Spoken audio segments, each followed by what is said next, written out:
Good afternoon. A school in Hampshire near to where the bodies of two men were discovered yesterday is closed today, and people in nearby flats in Petersfield have had to move out.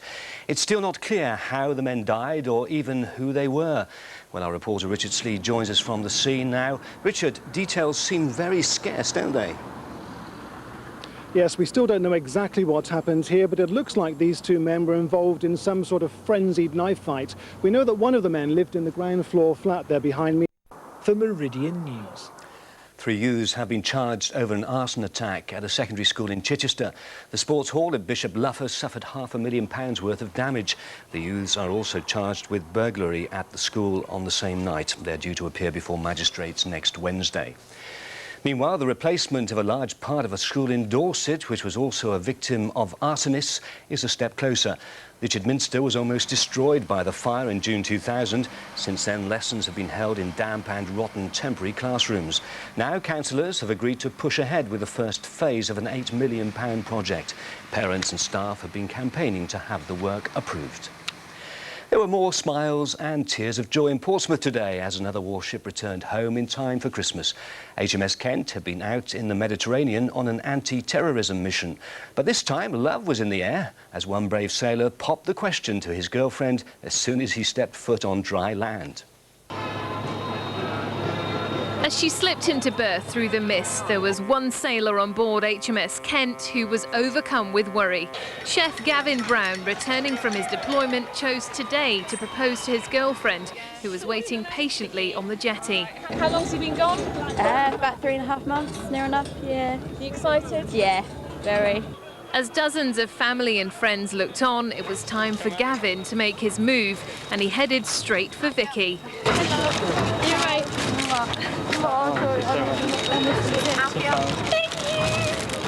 Thank you! Oh no!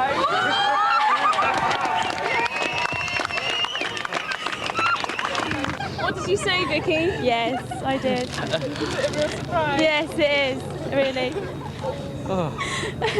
What made you do that then? Just love, I suppose.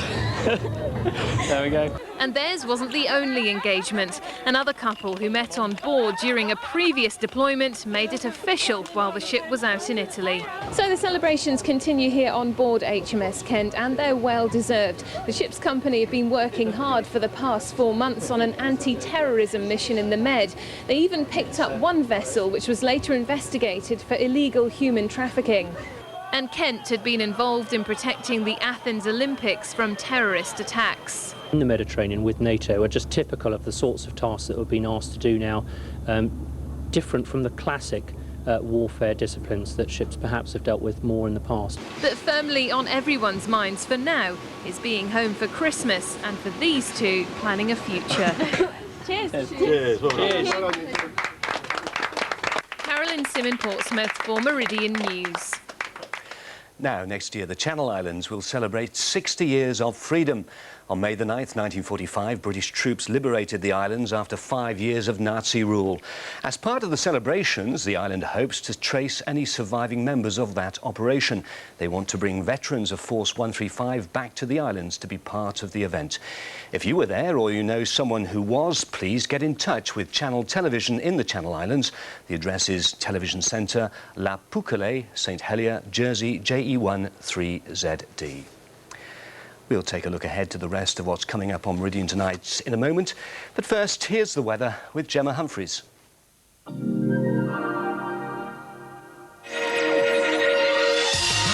See the difference with Sea France, sponsors of Meridian Weather.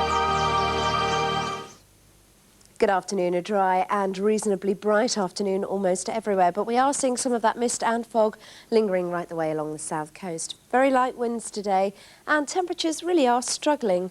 Temperatures between 5 and 6 Celsius nearly everywhere across the region.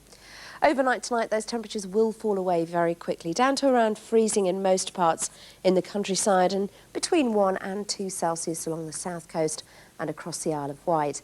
Very light winds, and once again we are going to see this mist and fog forming, particularly in the clear spells. Tomorrow morning, that mist and murk could stay with us. We will begin to see some brightness, but large amounts of clouds staying with us, but mostly dry conditions and the winds from the west. Through the afternoon, we will see temperatures rising just a little higher than they have done today, a high of 7 Celsius, that's 45. Those temperatures are going to recover back into double figures by Monday, and really dry and bright but rather cloudy conditions. The main difference coming along on Monday is that wind picking up from the southwest to 15 miles an hour, temperatures up to 11 by Tuesday. Bye for now.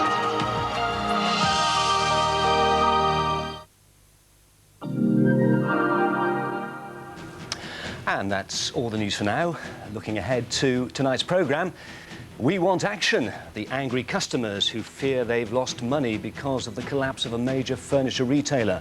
The court's chain is in receivership, leaving many people in the south out of pocket. Who can help them? Plus, facing Christmas in a Spanish jail, the man who's been detained in Malaga. He says he has no connection with any drug smuggling, and yet the Spanish authorities won't set him free.